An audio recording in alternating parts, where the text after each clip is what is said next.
With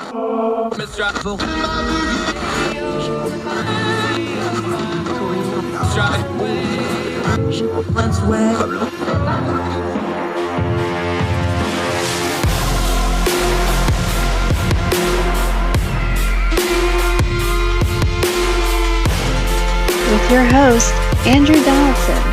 This is Heard Tell. Welcome back to Heard Tell. Okay, new fresh face. Always love having new folks to talk to on the show. This is going to be a good one. We're going to talk a little economics, a little regulation. Who knows what else we might even get into, because this guy studies Egyptian ancient history. Might have to ask him about that. Mike Viola, great of you to join us. Appreciate your time, sir. Absolutely. Great to be here. Hey, appreciate it. Let's start with this. You work for FEE. We've had our friends on there before. Of course, we know our friends Brad and Hannah and others from FEE. They do good work. What got you into wanting to study economics? Before we get into your piece, I always ask people, like, why do you get into your fields of expertise? What is it about economics? Are you just, a data geek for the numbers? Is it the people part of it? Tell me why you like economics so much, because I think people hear economics and then they have this reaction of like, oh, that's a bunch of math, or, oh, that's just the unemployment numbers. It's such a broad field. Put a personal face on it on why you get into this stuff. Yeah, absolutely. So I studied nothing numbers related in college. I studied ancient Egyptian history and hieroglyphs, and I double majored in poli-sci. So I was coming from a very non-quantitative background, but as an undergrad, I went to the University of Chicago, where Milton Friedman and a number of other economists had sort of built up the Chicago school and left a really lasting legacy there. And I would watch those Milton Friedman videos that would oftentimes be promoted through our economics department.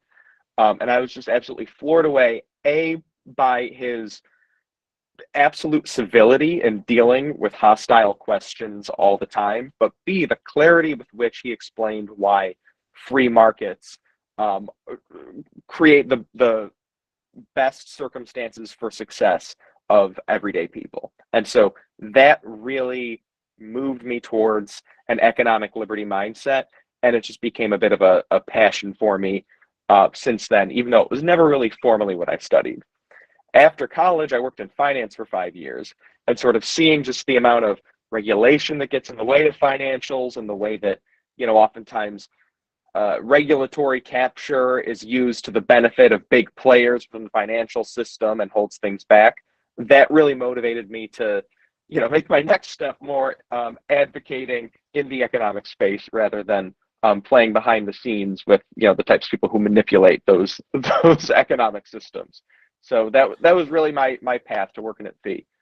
Now, here's the thing, though, because people think, well, ancient Egyptian history and economics of the modern time have nothing to do with each other, but we, one of our core values on this program is things don't happen in a vacuum. They happen in a sequence. Economics explains the sequence. Those pyramids didn't just appear, although the alien people on History Channel keep trying to explain that to us. That is economics, though, how those pyramids got built and all the slave labor and how they used things and how they oversaw things. That is part of economics. Those don't seem like they go together, but yeah, they kind of do, because economics is a human history story. So it's not that far-fetched, is it? No, it's not. I mean, the pyramids are a great example, right? It's sort of like Thomas Sowell's notion that there are no solutions, only trade-offs, right? Like, building the pyramids were a massive trade-off with the general populace being able to produce agriculturally for themselves, or to produce new ideas, new technologies in farming and artisanship that were really the primary economy for normal people back then.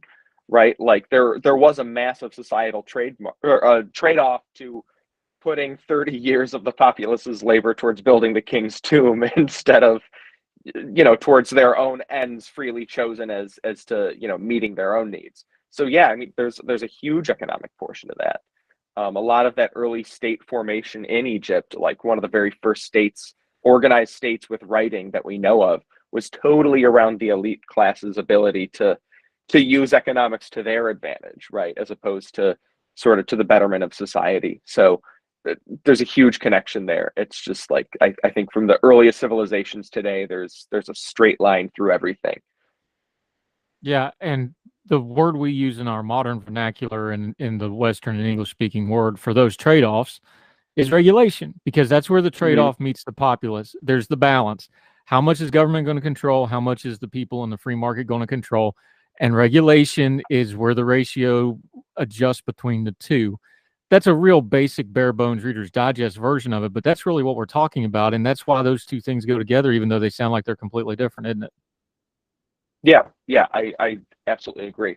In that respect, I think general population who doesn't have the ability to follow politics all the time doesn't really understand that a lot of these so-called regulations around the idea of making your life easier actually makes doing business much harder for people all across the income spectrum. And that ultimately has an impact on their bottom lines and how they're able to live their lives and how they're able to support themselves. Now, we're not anarchists, so before we delve into, because we're going to do some bashing of regulation here, because it deserves it, but we also need regulation. It's important to have accountable government, and good regulation is part of that accountable government, because you do need guardrails on the economy. Let's be fair here. Unfettered business usually gets to be as tyrannical as unfettered government does. There does need to be a ratio there. What's some of the guide rails that you look to for a healthy ratio when it comes to regulation versus the free market versus government power? Yeah, well, so that's a really interesting notion, right? Like, where do regulations help and where do they hurt? On one hand, I think oftentimes regulations that prevent any sort of business collusion or preventing price fixing, anti-monopolistic regulations. I mean, surely antitrust has been abused in recent years, but fundamentally the idea is that we need to be promoting competition. And in the rare cases where regulation actually preserve competition, I absolutely think that should factor into the conversation. But then you also have the question of regulatory capture, right? Oftentimes regulations are in fact benefiting the biggest players in the business world because competition can't occur. So there's almost the test of like, is a regulation pro-competition or anti-competition? And that's probably the simplest test as to whether or not it's going to help the average person. Now, there's also regulations around, say, commons problems, right? Like, I do in fact think the government should be saying that you can't, say, dump toxic waste into our waterways, right? Because while nobody in the private sector may own those waterways, obviously people need to be protected from, say, their pollution or, air pollution in ways that like privately owned businesses can obviously control for not wanting their own property ruined. So those sorts of commons questions also need to come into play when you're thinking about regulation. Yeah, and we've had real world examples that we haven't really had in recent memory, or at least living memory for most people. Things like COVID, where regulations that folks normally don't think of and I'm not just talking about the vaccine stuff, I'm talking about when a business can and can't be closed for health reasons, when a school can be closed for health reasons. This brought it to the front, and what it really showed was two things. One is people don't think about how much regulation actually manages their lives. And two is, and you've talked about this a little bit, if you can get rid of a regulation for an emergency reason, did you really need it in the first place? Now, those are two separate conversations, but they're also running parallel, and every now and then they collide. And things like COVID, things like economic hardship, that's when those things start crossing streams. And that's where we need to have the conversation of what good regulation is, because when crisis comes, that's when you really find out, isn't it? Yeah, I absolutely agree, right? It happened in a lot of cities, a lot of states. I'm thinking about in Chicago, for example, which was where I lived during the earlier part of the pandemic. Like, for example, permits to eat for outdoor dining were made much easier, right? It's like, well, why was that so difficult to get previously? Like, maybe there are reasons other than, the harder to transmit virus outside. Maybe there are other reasons why you might want to eat outside from time to time, or why restaurants would want to provide that to their consumers. So it just, you have to wonder why there are so many restrictions on our day-to-day life when, you can then just remove them when they become politically inconvenient. Doesn't necessarily mean that you ever needed it in the first place.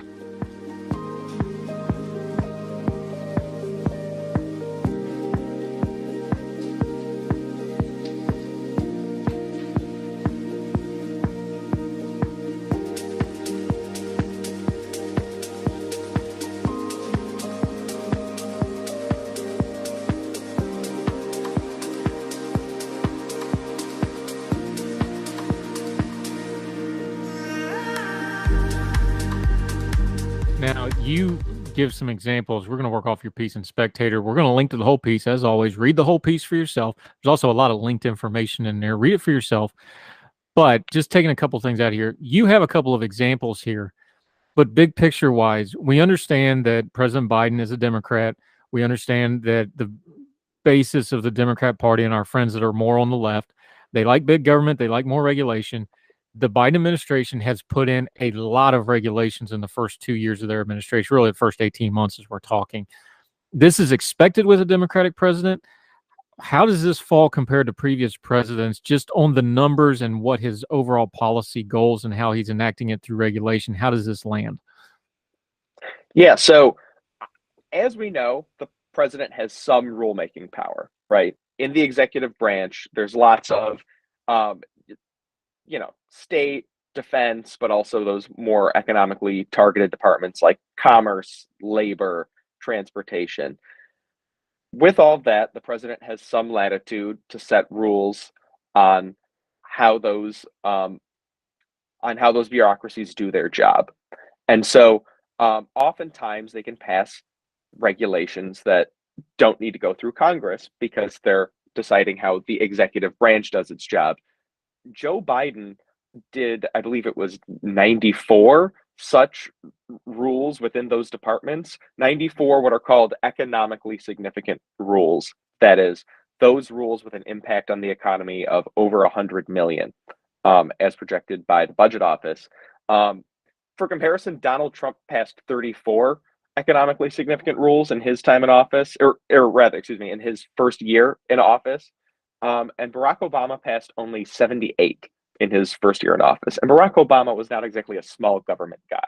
So the fact that Joe Biden found, 94 different ways that we should impact the economy to that extent negatively is a bit striking, particularly given that we were already recovering from the economic impact of our COVID response. Yeah, and we see this in other areas. We see it in energy, of course. Folks don't realize, why are gas prices a lagging indicator? Well, because it has to be produced, and the production and transported is highly regulated. We see it in agriculture. We see it in manufacturing. We see it in transportation. We see it in healthcare. What is it about regulation? Because I've used this example before. It's like once they put these regulations in, they're there until somebody takes them back out. A lot of times they don't ever get adjusted, taken out, or updated. This is the inertia of the American bureaucratic system and how it affects the economy, even when we're not paying attention to it. It just is, and it's always there, and it's always doing something, whether we realize it or not. And that's a big part of our economy that we don't really talk about much, isn't it? Yeah, absolutely. I mean, there's a number of ways you can think about how it affects people, right? Like, on one hand, regulations are almost like a tax. They might make a business's job more expensive, right? More, say, with building regulations, maybe they need a more expensive kind of insulation. With healthcare regulations, maybe you need to do a procedure a certain way with more expensive tools. You can think of anything across any sector where regulation fundamentally acts like a tax. It can also act as a barrier to entry, right? So you get less competition because fewer new businesses can meet the price required to enter markets because of all the regulatory overhead that they would need to acquire. That leads to higher prices for consumers. Those are my primary, regulatory concerns. Ultimately, they make life more expensive at different points in the process. And ultimately, that gets passed on to the consumer and has an impact on the broader economy. Look, let's be honest here. This topic gets wonky. Every time I have an economist on, I always tell them, I was like, there's a lot of math, and I don't like math. I admit it. I never got past Algebra 1 in school because you could still get away with it back then. You could take geometry, and they'd slide you just so they'd get me out of the school. How do we talk better about economics with folks? I always ask this question anytime somebody economical comes onto this show. What's a better way to talk about this stuff? Is it the practical stuff like a gas prices or the COVID stuff? Is it more of a policy term of like, we need to have a free market ideology or whatever you want to pick, an ideology thing? When you're just talking to normal people or we're talking on our social media, what's the best way to kind of get into these economic issues? Is it the people side of it? Is like, hey, this affects you? Is it the government side of like, hey, this is what our government's doing? What do you think? Well, so what you're touching on is kind of the broader question of economics and politics, right? And I think the best strategy to go about it is to target the people side, but to make sure that normal people understand the why at a very basic level, right? Like part of the great thing about a diversified economy is that not everybody needs to think about every issue all the time. And that's kind of translated into our political system as well. We don't want people to have to think about the economics behind everything all the time, but they should be able to understand, say, why gas prices spiked, and that it's not just because Putin so willed it. It's because gratuitously made it more difficult during the recovery from the pandemic to import foreign gas and to drill within the United States. And then we had an exogenous shock of the Ukraine crisis that made our supply go down and prices skyrocket, right? That is a very simple explanation that I think just about any regular old consumer can understand. And that is how we should be explaining economics to people, right? Yes, there is the people side, but when you give them that background information and give them sort of that broader theory, like as supply goes down, the prices go up, that helps people understand and make more informed decisions. It gives them the power to understand at the ballot box how to vote accordingly, understanding of what goes into these prices. About that impact on the economy. We're going to talk about both the finance side and the government side of regulation because he's worked in finance. We're going to ask him about that. Might also get a little bit more ancient Egyptian worked in the mix somewhere in here. We're having a great conversation with Mike Viola, regulation from ancient times to modern times, as Heard Tell continues right after this.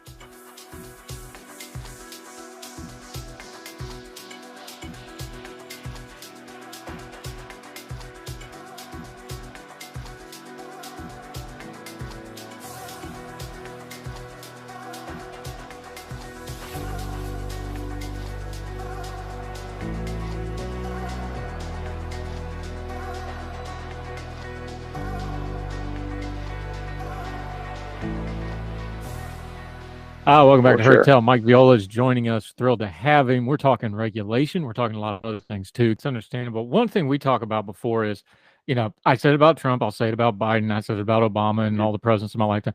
When it comes to economics, the president always gets too much blame and too much credit. We know this is just a fact. Why do we have this cognitive dissonance where we don't seem to want to blame Congress, who does have the enumerated power of the purse? This is supposed to be this is supposed to be our direct representatives. How come we don't blame Congress for the economy more often? We more tend to go towards the president or things like this. Yeah, that's a good question. I think the fact that the presidency has taken such an outsized role in our politics has led people to think that the president affects, everything under the sun. But that doesn't change the fact that, yes, we do need to pay more attention to Congress.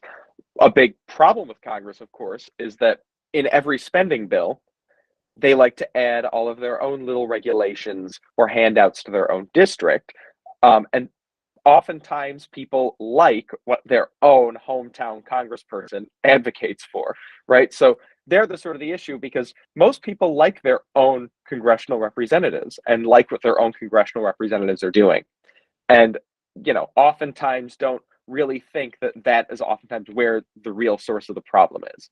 If you add up the local interests of every single person in Congress, obviously there's going to be a lot more than the United States can actually handle in terms of spending and in terms of the burden that it puts on our economy. So Congress should be our true target. But I think given the president's outside role in our politics and the fact that it's a lot easier to blame someone who you didn't vote for at the local level, who's talking about all your local issues, the president becomes a much easier target for those people who want to imagine that one person is pulling the strings. While we're defending the indefensible, big finance gets a bad rap, sometimes justifiably because they can be corrupt like everybody else. But you've worked in finance. Let people know the fact we're talking about these regulations, though.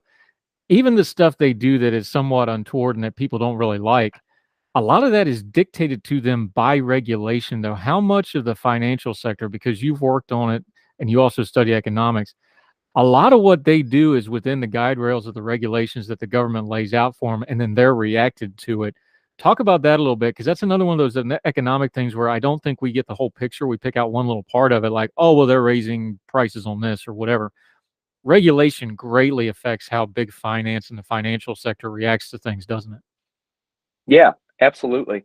So when I worked in finance, my most recent role was analyzing mutual funds that invest in bonds, right? So I would talk to people who buy up debt, and there I kind of learned that so many subsectors there are just so dependent on regulation, right? Like there were people who had to change their entire investment thesis because of different lockdown regulations around the country, for example, right? Like when real world regulations have a huge effect on finance, but then there's also the impact on the financial sector itself, right?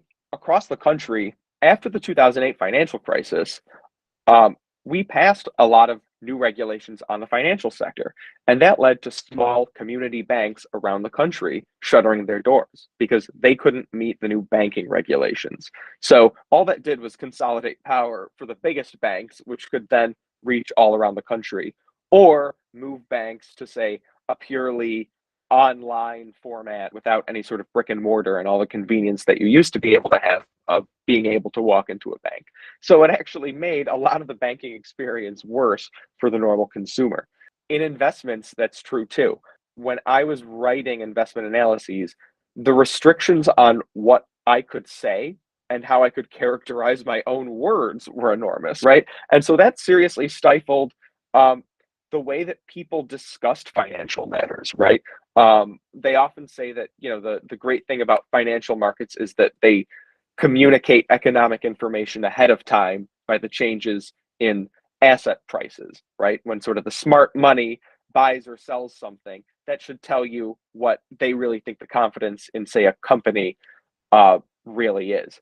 But oftentimes, I, as a writer in the financial industry, couldn't communicate that information because of FINRA and SEC regulations as to what could be presented as investment advice or opinion, which is heavily regulated and makes communicating critical information to investors much, much harder. Does the government get too in its own way when it comes to things like this? And we know they overregulate because the bureaucratic state's first job is to perpetuate the bureaucratic state. And that doesn't matter who's the president. It does it for the Republicans and Democrats alike. But when it comes to policy stuff like that, why is it so adversarial between the government and the private sector and the regular citizens and the people that control finance? There's got to be some better way to do this, right? And whether that's, you know, less regulation is kind of a unicorn we're going to always chase, but there's got to be some practical way for these folks to get along and at least work together a little bit better, doesn't there? Well, I would certainly hope so. I think part of what's to blame is the use of different private institutions sort of as boogeymen, right? Like in 2008, big banks became the boogeymen, which, while I don't exactly think they were blameless, you know, that also comes in the context of essentially being threatened in the 90s by the Justice Department to give out loans that people couldn't pay off, right? So there is sort of this cycle of expecting American corporations to do the government's bidding or to institute projects that they believe they can do faster than the market can. And so I think it's a chicken and the egg question, right? I think a freer market would reduce that adversarial component between American business and consumers and government. But I'm not sure we could actually get there without a toning down of the rhetoric already. Mike Viola is joining us. Great stuff. Speaking of toning down the rhetoric, you're a new friend of the program. We're definitely going to have you back. But friends hold friends accountable. I was looking at your Twitter feed. Let's talk about your rhetoric a little bit here. There was the tragic incident outside of Memphis where a truck carrying Alfredo sauce spilled all over I-55. I know that road well because I was in Little Rock for a couple of years. And you quoted, and I quote, "Good. Alfredo is the worst so-called, in quotes, Italian sauce." Mike Viola, defend your tweet. Yeah. So I will just say I have never at any real Italian restaurant had Alfredo. My grandparents came here from Italy in the late 50s. They never made anything called an Alfredo. It is a mess of heavy cream, which is hardly ever used in Italian cooking.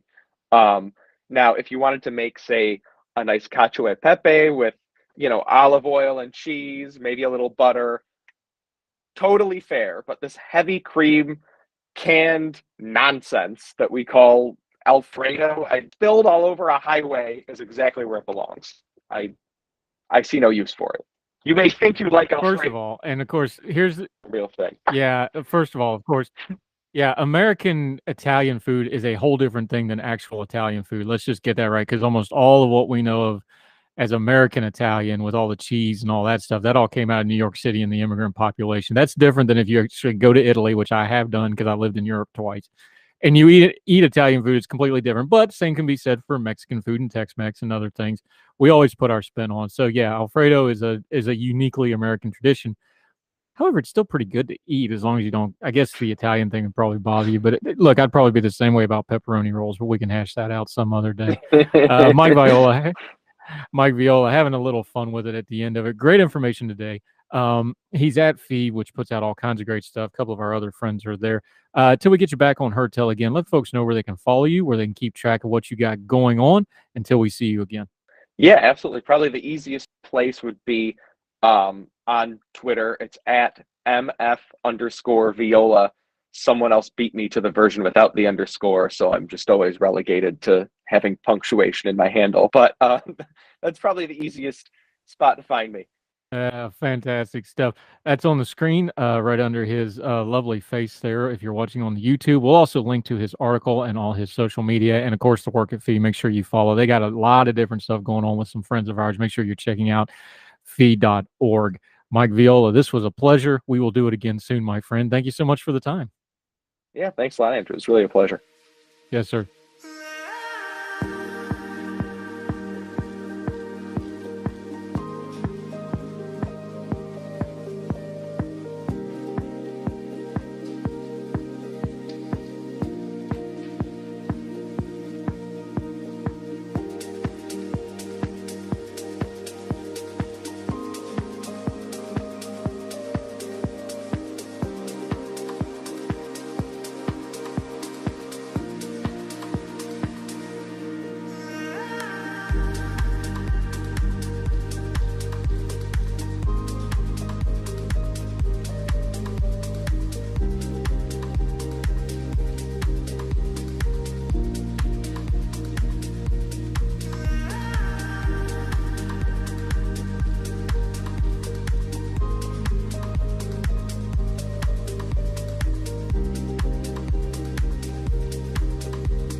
Grace, when you're detailing this down for, school age young people, high school kids especially, maybe some young college kids, that sort of age group.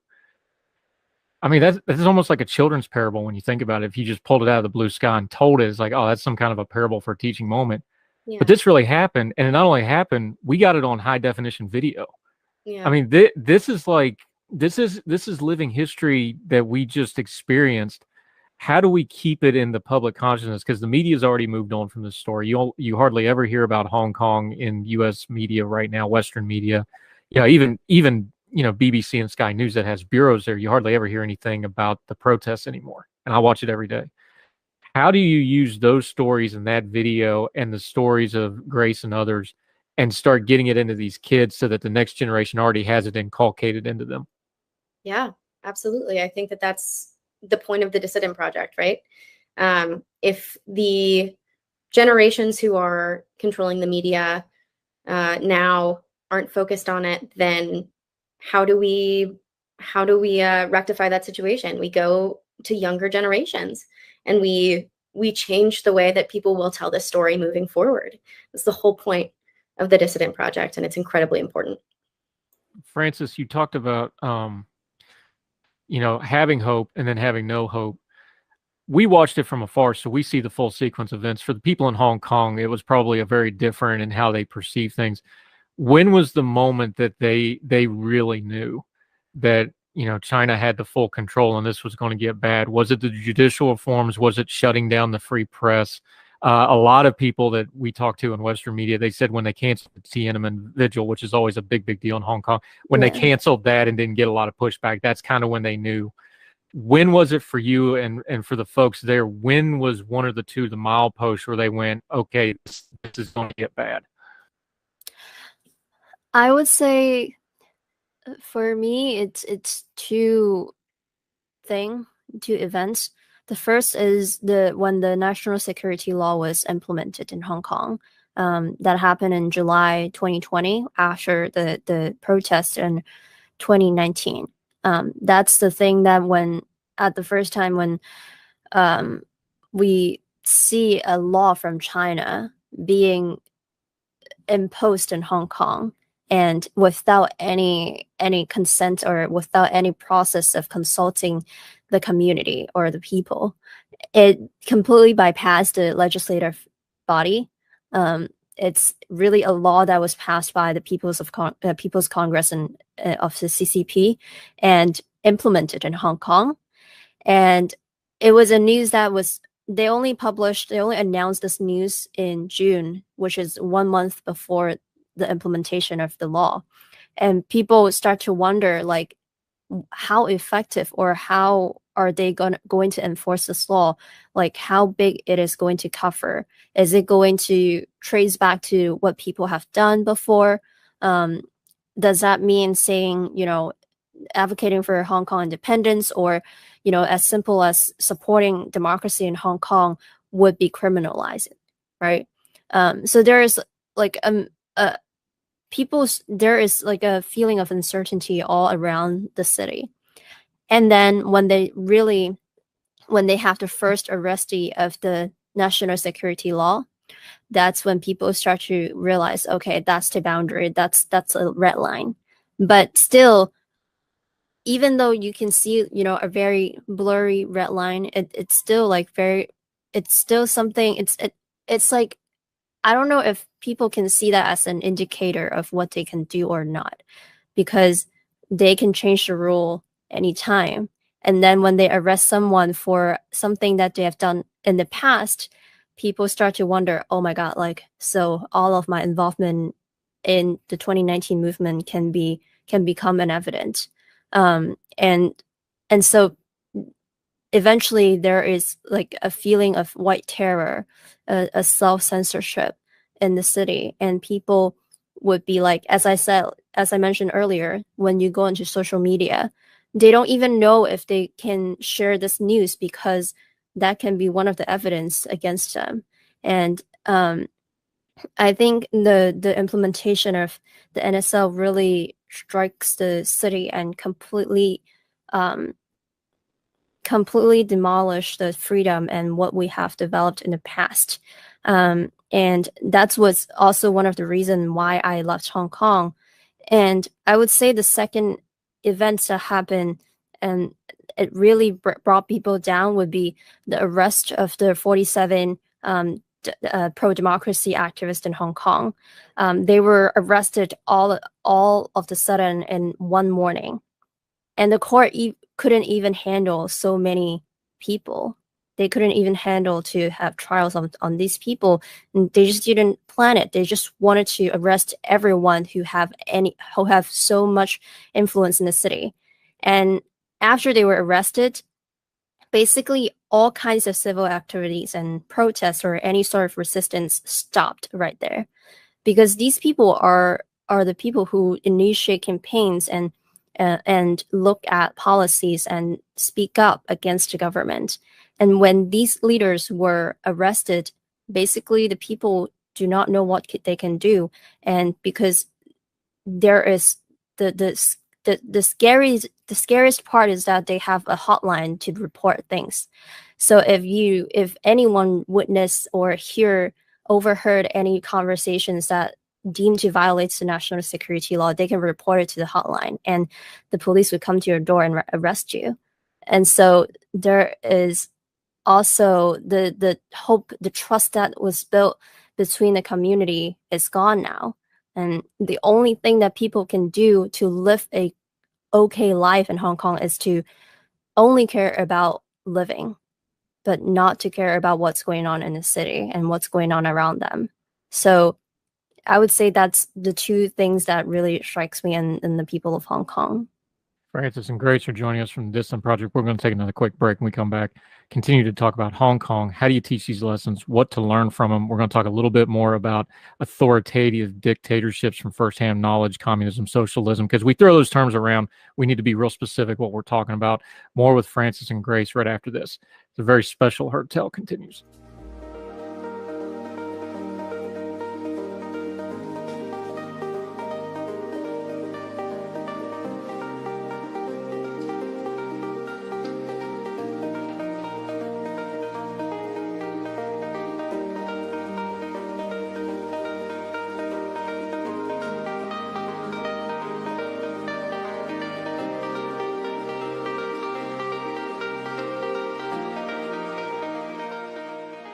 Welcome back to Heard Tell. Grace is joining us. Francis is joining us. They're both from the Dissident Project. Grace, real quick, we just heard her, more of her story and what's going on in Hong Kong. It's not just Hong Kong. We have multiple people in the Dissident Project from all over different parts of the world. The theme that goes across all of these, whether it's Venezuela, whether it's Hong Kong, whether it's North Korea, authoritative dictatorships who need power and they have to crush dissent and they have to crush other people's freedoms to keep that power. This is universal through human history. It's always going to be this way throughout human history, I think. How do you tell that part of the story that, hey, this isn't just some ideological term we throw around on social media. This is a part of the human experience for as long as we have recorded human history. And it's happening right now to real life people that through technology you can talk to, like Francis. Yeah, absolutely. I think in addition to, the dissidents telling their personal stories, which is an incredibly important part of this, they also talk about the technical details of how these authoritarian governments begin, how they take over, how socialism leads to communism, the economic implications of these systems for the citizens of their home countries. And so it's not just that they're telling their personal stories, but they really are reaching back into history and talking about how these things happen, how people groups become oppressed, how countries fall into authoritarian rule. And Francis, we know the history of how Hong Kong fell under authoritative rule. We know, it was British. Now the Chinese have control of it. What's the future? And I don't want to be bleak about it, but the Communist Chinese Party is very ingrained. They're not going anywhere anytime soon. What's the immediate future of Hong Kong? Are they going to get even more freedoms taken away? What's the status right now today? Because like we mentioned before, the Western media has kind of stopped covering it, unfortunately, since probably the 2019 where we had those visual things. What's been going on since then, and what do you anticipate in the near future? Well, as I said, on a civil activity level, there's none. There's no protest going on in the streets. But then I also want to mention that I think there are still resistance among the people. You can't shut people's mouth like all of a sudden and erase their memories. I think that's something we can hold hope on. And when there is such a huge oppression that exists in the city, that's when arts start to evolve, and that's when creation starts to come out, and we see many people start to pay more attention to local arts and local music, and just everything that's coming out from Hong Kong, because they know that's what our national identity is contained to, and they start to embrace more about the local culture, and that's how they practice and how they really live their identity out as a Hong Konger. So you see there are a lot of different art, different special, unique things that comes out from the city. And our part in Excel is to promote about it and to, amplify that. Because the people in Hong Kong, they do not get as much exposure and attention as they have before. And I think even now, like within arts, you can see people's voice they are continuing to speak up and to say the values they want to embrace. So when you look at little things and basically things that comes out from the city, it's just amazing. And I think that's the thing that we can look forward to. And who knows, like I think back in 2014, I didn't imagine that something as big as massive as the 2019 movement would happen. So perhaps we can have hope that in the future something like that could happen, even and something even bigger. We don't know. And I can only tell you that, for people like us outside, we have the responsibility to amplify their voice and to continue to bring attention to them. And that's why I'm with the Dissident Project, because I want to tell a story of Hong Kong, basically. Are you aware of that as you do your advocacy? And I know we're talking with Grace, the way you've built the Dissident Project, it's going to be very online. It's very multimedia. It's multi-platform, we call it, on purpose. Are you cognizant of that? It's like you don't really know what's going to break through, not just to Hong Kong, but the Chinese people themselves. I know they keep a real tight lock on the technology, but you never know what might get through. And you never know who might get to see it. And that little sliver, like for example, when Speaker Pelosi went to Taiwan and the CCP just absolutely freaked out, we kind of say it's like, it's not just that they're free. That scares them to death because somebody might see that and they might see somebody that's free and they might see a country that's free and something. Are you really cognizant of that? It's like every time I do this, every time I make a YouTube video, every time I do an interview, you just never know what might slide through and inspire that one more person. Yeah. Absolutely. Like they would send millions of people online, like robots, to comment under a video and to basically create a huge backlash online against your video or anything that you do. And that's when this is something they care about and they're scared of. And so we would do that more. I can, a lot of times sanctions does help. Sometimes when they're trying to do evil things and little things and they thought no one is going to pay attention to, and we reveal that truth, they are scared too. So we'll just continue to do that more often, Yeah, I've had a few run-ins with those state-sponsored tag Twitter accounts once or twice because I don't care. I say what I think of them, and they know exactly where I stand on that. Grace, you have to know that, though, when you put this project together, they are the CP propaganda online. It's very active. There's a lot of bots out there. They have a lot of malicious stuff out there. You got to be aware of that when you put this project together. It's like, this isn't just going to be us talking to kids. This is a worldwide audience, and there's some really bad people just going to be watching us and not liking what we're doing too, right? Oh, yeah. Yes, we're very aware. And I think being strategic with our language has been really important for us, not only as we consider those different factors, which are huge, and the safety of our dissidents, which is huge, but also reaching as many people as possible, right? We want to reach people in the movable middle. We want to talk about human rights abuses. We want to talk about liberty. We want to use language that will be as accessible as possible for as many people as possible. So we're being very cognizant of all of those different factors. Yeah, it's a tough road to hoe because you want to say certain things to people that are just that out and out wicked, but at the same time, you got to understand there's another audience. So God bless you for walking that hard line. We're going to take one more quick break. We come back. We're going to kind of wrap this up a little bit more about the Dissident Project. We're going to talk about those kids they're going to be talking to in the schools, the reactions, what it's like to talk to them, what it brings up in the people that do it. Because sometimes we just see the people standing in front of the room and you need to know what it feels like to stand up there. I've had to do that a little bit myself sometimes. More with Grace, more with Francis, as we continue Heard Tell right after this.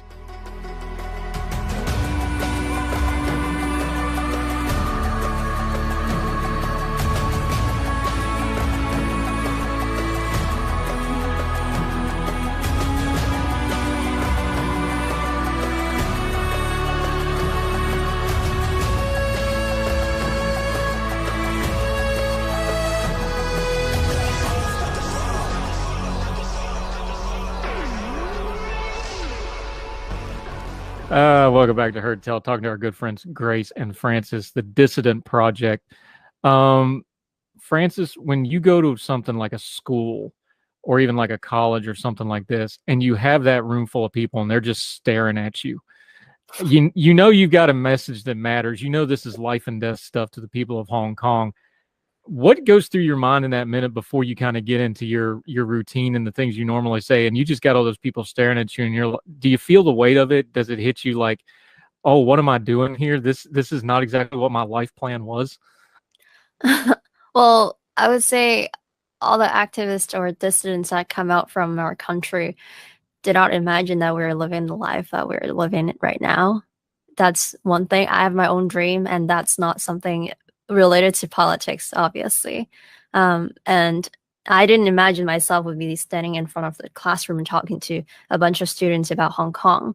And but that's what I have to do, right? And so I remind myself what I'm here for, not just for my people. It's not like I am a great leader that it's like living a life against my will.